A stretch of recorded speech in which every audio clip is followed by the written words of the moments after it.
Daily taste the daily. ఆ నాయకుడు మళ్ళీ గుడ్ మార్నింగ్ అంటూ జనం మధ్యకు రాబోతున్నారా? గత ఎన్నికల్లో ఓటమి తర్వాత కమ్మేసిన వైరాగ్యం ఇప్పుడు పూర్తిగా పోయిందా? ఇప్పుడు మళ్ళీ ఎందుకు జనంలోకి రావాలనుకుంటున్నారాయన? జనం ఎలా రిసీవ్ చేసుకునే అవకాశం ఉంది? ఇంతకీ ఎవరా లీడర్? ఏంటా శుభోదయం కథ కమామిషో? ఏపీ పాలిటిక్స్లో గుడ్ మార్నింగ్ అనగానే టక్కున గుర్తుకొచ్చే పేరు కేతిరెడ్డి వెంకట్రామిరెడ్డి. తాను ఎమ్మెల్యేగా ఉన్నప్పుడు గుడ్ మార్నింగ్ ధర్మవరం పేరుతో 2 తెలుగు రాష్ట్రాల్లో ట్రెండ్ క్రియేట్ చేశారాయన. 2024లో ఓటమి తర్వాత తన ప్రోగ్రామ్స్కు బ్రేక్ ఇచ్చారాయన.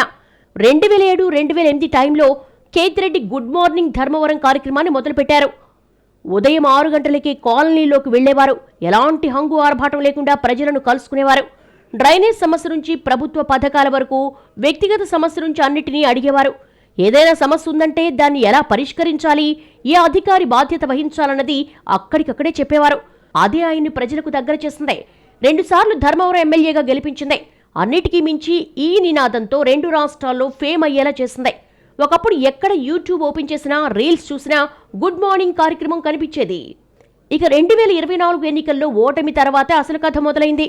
అన్ని రకాలుగా సమస్యలు పరిష్కరించినా జనం నన్ను ఓడించారు, అయినా బాధ లేదు, కానీ అసలు ముక్కు మొహం తెలియని వ్యక్తి నియోజకవర్గానికి వచ్చి ఓట్లడిగితే గుద్దేశారని, ప్రతిరోజు తాను ప్రజల వద్దకు వెళ్లి సమస్యలు తెలుసుకుంటూ కష్టపడితే చివరికి ఇదే ఫలితం అంటూ వైరాగ్యంలోకి వెళ్లిపోయి గుడ్ మార్నింగ్ కార్యక్రమాన్ని ఆపేశారు.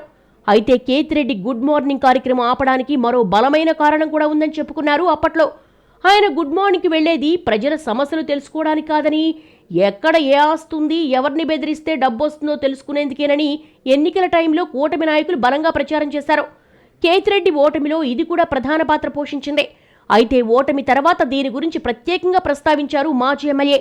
తాను ప్రజలకు ఇంత దగ్గరగా ఉంటే నిందలేశారని, దాన్ని అంతా నమ్మేశారంటూ అందరికీ థ్యాంక్స్ చెప్పారు.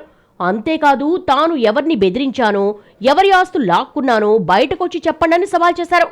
కానీ ఈ 18 నెలల కాలంలో అలాంటి కంప్లైంట్స్ ఏవీ లేవు. ఈ క్రమంలో న్యూ ఇయర్ సందర్భంగా మరో నిర్ణయం తీసుకున్నారు కేతిరెడ్డి. దాదాపుగా 2 ఏళ్ల పాటు ఆగిన గుడ్ మార్నింగ్ కార్యక్రమాన్ని త్వరలోనే ప్రారంభిస్తానని ప్రకటించారు.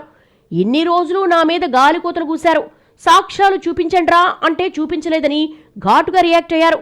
ఇలాంటి మాటలు వస్తూనే ఉంటాయని, మన పని మనం చెయ్యాలని, అందుకే గుడ్ మార్నింగ్ కార్యక్రమాన్ని రీస్టార్ట్ చేస్తున్నట్టుగా చెప్పారు. మరోవైపు ఇన్ని రోజులు కూటమి ప్రభుత్వానికి కూడా టైం ఇచ్చామని, ఎక్కడి నుంచో వచ్చిన వ్యక్తికి ఓట్లేశారని, ప్రజలకు ఆయన చేసిందేమి లేదన్నారు. కనీసం ఎన్నికల ముందు ఇచ్చిన హామీలు కూడా నెరవేర్చలేదన్నారు కేతిరెడ్డి. ప్రజల తరపున వాటిని సాధించేందుకే తాను తిరిగి గుడ్ మార్నింగ్ కార్యక్రమాన్ని మొదలుపెట్టబోతున్నట్టుగా చెప్పడం ఆసక్తి రేపుతోంది. కేతిరెడ్డి తీసుకున్న ఈ నిర్ణయంపై ప్రస్తుతం ఉమ్మడి అనంతపురం జిల్లాలో చర్చ జరుగుతోంది. ఈసారి ఆయన్ని ప్రజలు ఎలా రిసీవ్ చేసుకుంటారు, అలాగే అధికారంలో ఉన్న కూటమి నేతలు ఎలా స్పందిస్తారన్నది చూడాలి.